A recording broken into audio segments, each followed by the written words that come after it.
ம். இப்ப வந்துட்டு நான் உங்க கையில 2 கேள்வி தான் கேட்க போறேன். மொத கேள்வி வந்துட்டு, உங்களுக்கு கவர்மெண்ட் வேலை வேணும், கவர்மெண்ட் குடுக்குற சலுகைகள் வேணும். ஆனா கவர்மெண்ட் ஸ்கூல்ல மட்டும் உங்க பசங்கள படிக்க வைக்க மாட்டீங்கோ. இந்த கேள்விய வந்துட்டு யார நான் கேட்கிறேன்னா, கவர்மெண்ட் ஆஃபீஸருங்களா இருக்கிறாங்களே அவங்கள நான் கேட்கிறேன். போலீஸு, கிளர்க்கு, அதுக்கப்புறமா எம்எல்ஏ, எம்பி, சிஎம்மோட பசங்களெல்லாம் எதுக்காக ஒரு கவர்மெண்ட் ஸ்கூல்ல படிக்க வைக்க மாட்டேங்கிறாங்க? அவங்களுக்கு இந்த கவர்மெண்ட்ட ரன் பண்ணும். ஆனா அவங்களோட பசங்க மட்டும் இங்க படிக்கக்கூடாது. வெளிநாட்டுல போயிட்டு படிக்கணும். இங்க இருந்தாலும் பிரைவேட் ஸ்கூல்ல படிக்கணும். பெரிய பெரிய பிரம்மாண்டமான காலேஜ்ல படிக்கணும். இதே அவங்க பசங்க படிக்கிற காலேஜ்ல ஸ்கூல்ல எவ்வளவு ஃபீஸ்ன்னு சொல்லிட்டு அப்ப நீங்க யோசனை பண்ணியிருக்கீங்களா? லட்சம் கணக்குல இருக்குது. இங்க நம்ம மிடில் கிளாஸ் பசங்க வந்துட்டு கவர்மெண்ட் ஸ்கூல்ல ஏன் போறாங்க சொல்லுங்க? அவங்க ஃபீஸ் கம்மியா இருக்குது. எல்லாம் புக்கு ஃப்ரீயா தராங்க. அதனால பேக் ஃப்ரீ, யூனிஃபார்ம் ஃப்ரீ. அதனால நம்மளோட மென்டாலிட்டி அப்படிதான், மிடில் கிளாஸோட மென்டாலிட்டி. ஃப்ரீன்னு சொல்லிட்டா போதும். நம்ம பசங்களை எங்க நம்ம படிக்க வச்சலாம்ப்பா, காசே தேவையில்லை. நம்ம ஒரு 500 தந்தா போதும், அட்மிஷன் போட்டு நம்ம பசங்களை நம்ம படிக்க வைக்கலாம் அப்படின்னு சொல்லிட்டு நினைச்சுப்பாங்க. ஆனா மைனான இருக்கிறது அது இல்ல. கவர்மெண்ட் ஆஃபீஸருங்க ஒரே ஒருத்தவங்களாச்சும் அவங்களோட பசங்களை நான் கவர்மெண்ட் ஸ்கூல்ல நான் போட்டுக்கிறேன் யாருன்னா ஒருத்தன் ஒரே ஒரு கமெண்ட் பண்ணுங்க போதும். எதுக்கு சார் நீங்க மட்டும் இப்படி பண்றீங்க? உங்களால இந்த எவ்வளவு பேருக்கு ஏதாவது தெரியுமா?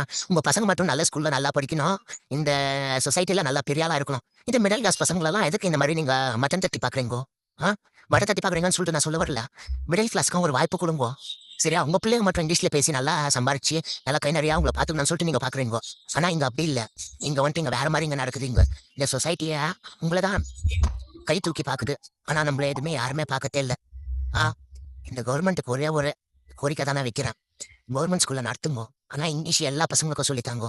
எங்களை மாதிரி பசங்க ஆயிடக்கூடாது எப்பயுமே. நாங்க தான் சரி, நாங்க டிகிரி படிச்சிருக்கோம் சார். ஆனா எங்களுக்கு வேலையே இல்லை சார். நாங்க ரொம்ப கஷ்டப்படுறோம் சார். எங்களுக்கு ஒரு ரூபாய்க்கே எங்களுக்கு எவ்வளவு கஷ்டப்படுறோம்னு எங்களுக்கு தெரியுது. தெரியுமா? நாங்க போகாத வேலைக்கு நான் டிகிரி படிச்சுட்டு டெலிவரி வேலைக்கு போறேன். கூலி வேலைக்கு போறேன். இதெல்லாம் என்ன சார் இது? ஆ, எனக்கு இதெல்லாம் தலையெழுத்தா சார்? நான் படிச்சுட்டு 15 வருஷம் படிச்சுக்கிறேன் சார்.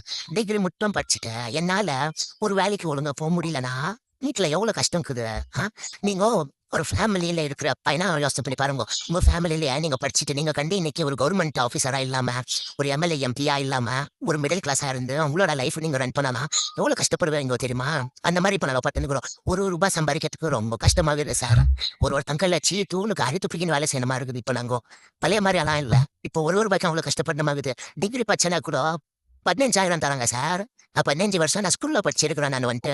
இதே நான் அந்த 15 வருஷம் நான் படிக்காம நான் வேலைக்கு போயிருந்தேன். நான் இந்நேரத்துக்கு எனக்கு 30,000 40,000 மட்டும் வந்திருக்கும் எக்ஸ்பீரியன்ஸ்க்கு மேல. நீங்களே யோசனை பண்ணுங்க. நீங்க நீங்க ஜனங்களோட இத மட்டும் பாக்காதீங்க. ஒரு குடும்பத்துல உங்க உங்க குடும்பத்திலேயே இருப்பாங்க. இப்ப எக்ஸாம்பிளுக்கு இப்ப உங்க குடும்பத்திலே யாரையால இருந்தா நீங்க உதவி பண்ண மாட்டீங்களா?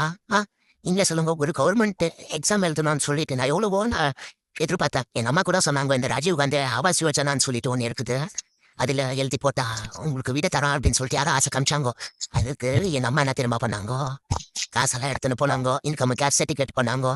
அதான் அந்த அப்ளிகேஷன் போடுறதுக்கு வேணா இன்கம் கேர் சர்டிஃபிகேட் வேணுமா?